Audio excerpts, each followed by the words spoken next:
In today's video, we'll explore the 7 key differences between a blog and an article. Number 1. A blog is more informal with a conversational tone, while an article is more formal and structured.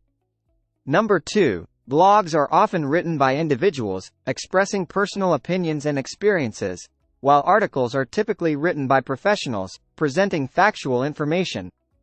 Number 3. Blogs are frequently updated with new content, while articles are usually published in magazines or newspapers on a specific schedule. Number 4. Blogs often allow comments and encourage reader engagement, while articles rarely have a comment section. Number 5.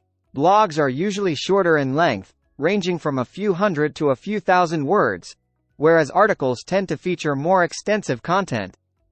Number 6. Blogs often include multimedia elements like images, videos, and links to external resources, while articles mainly focus on the textual content.